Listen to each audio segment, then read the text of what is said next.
Francisco, quisiera que conversáramos en esta ocasión sobre un texto de la Biblia que a continuación voy a leer y que se encuentra en el último capítulo del Apocalipsis. Y dice: «Y me mostró un río del agua de la vida, resplandeciente como el cristal, que salía del trono de Dios y del Cordero, en el medio de la plaza de la ciudad. Y de una y otra banda del río había el árbol de la vida, que lleva 12 géneros de frutos, dando su fruto cada mes, y las hojas del árbol son para la sanidad de las naciones. Y ya no habrá más maldición, sino que el trono de Dios y del Cordero estarán en ella». Versículos 1 al 3 del Apocalipsis. Algunos de nosotros quisiéramos saber el significado de este texto. Para antes de entrar en la discusión, quiero decir a nuestros radioescuchas que este programa es presentado por la Asociación de Estudiantes de la Biblia, el ALBA, con la cooperación de muchos grupos que se reúnen a estudiar la Biblia y con la de muchos de los amigos de Francisco y Ernesto en todas partes.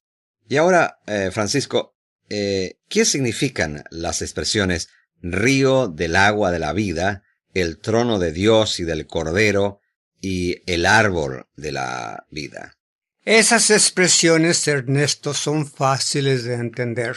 Tan solo necesitamos recordar que este es un lenguaje pictórico. Dios no se sienta en un trono literal, ni el río del agua de la vida es un río literal. Como usted sabe, el libro del Apocalipsis es un libro de símbolos.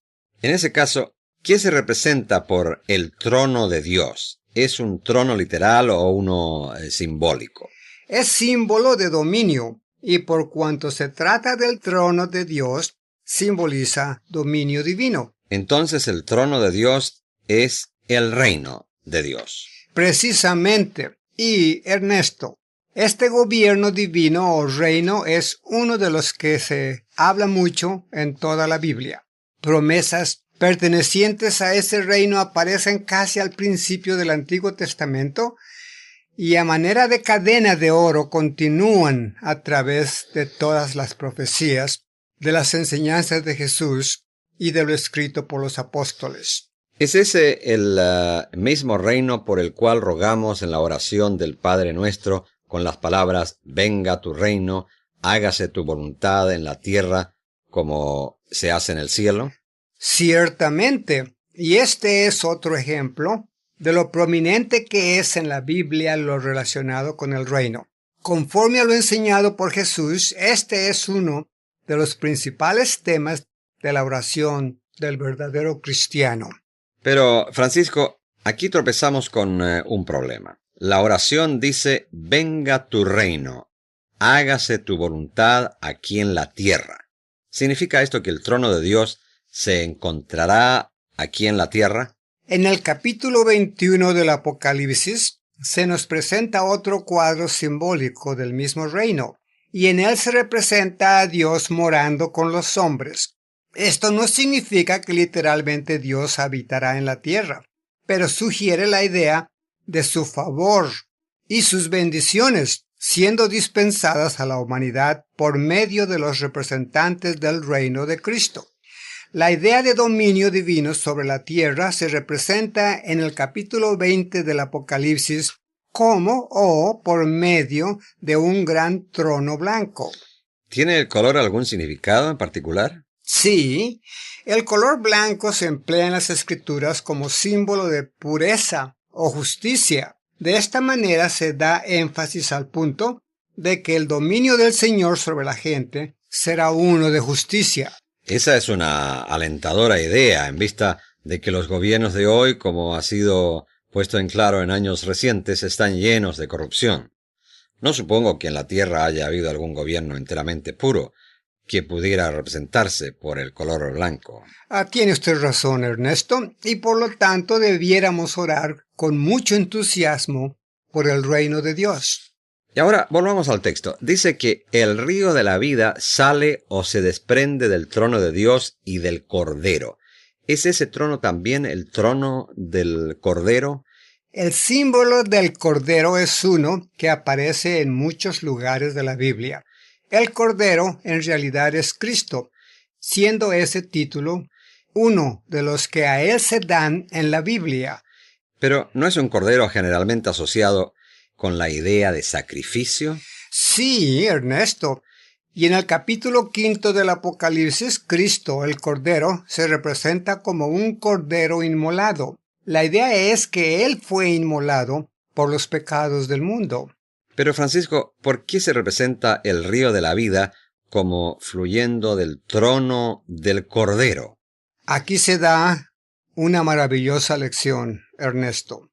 Es la manera empleada por Dios para informarnos que las bendiciones de vida representadas por el río estarán al alcance de la gente no solamente por un gobierno divino establecido en la tierra, sino también por las bendiciones de vida preparadas anteriormente por medio de la muerte del Redentor, o sea, el Cordero inmolado.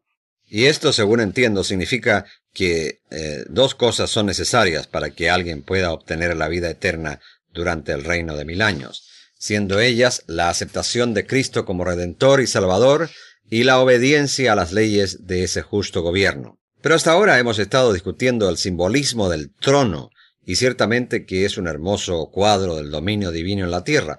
Pero, ¿qué nos dice con respecto al río? El río de la vida, Ernesto, simboliza las bendiciones dadoras de vida del reino de Cristo. El tema de restauración se presenta en casi la Biblia entera. Pedro lo describe como la restauración de todas las cosas. Bien sabemos que el plan de Dios para restaurar al hombre a vida en la tierra durante el reino milenario es en realidad la única esperanza del mundo. Indudablemente que la gente apreciará la tarea de reconstrucción después de tantos años de condiciones caóticas, de guerras y polución. Los prospectos, en verdad, aparecen muy gratos. A todos nos sentimos lo mismo sobre este particular, Ernesto, y como lo indica el folleto Dios y la razón, el cumplimiento de tantas profecías manifestado en el rápido movimiento de los acontecimientos de nuestro tiempo, prueba fuera de duda que el reino de Cristo está muy cercano. Ese maravilloso río de la vida empezará a fluir muy pronto. Según lo que hemos discutido, el río de la vida simboliza las bendiciones de vida que serán puestas al alcance de toda persona durante el reino de Cristo. ¿Estoy en lo correcto? Esa precisamente es la idea.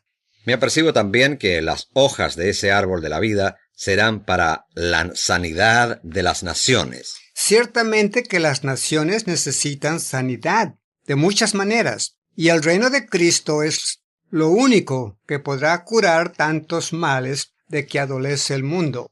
En verdad se encuentra todo eso en el libro del Apocalipsis, ¿verdad? Ciertamente que sí.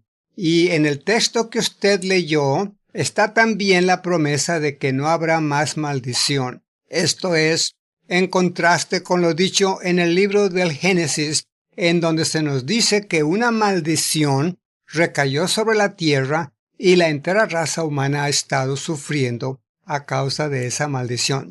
Como podemos ver, si examinamos el cuadro completo, ciertamente nos da la seguridad de que el propósito de Dios es el de hacer a un lado el resultado de la terrible tragedia ocurrida en el Edén a causa de la desobediencia y que Él restaurará al hombre a salud y vida perfectas. Francisco, ¿tenemos algún folleto para ofrecer a nuestros oyentes hoy? Sí, Ernesto, el folleto Dios y la razón se enviará gratuitamente a toda persona que lo solicite. Inviten a sus familiares y amigos a que escuchen estos diálogos y que Dios los bendiga.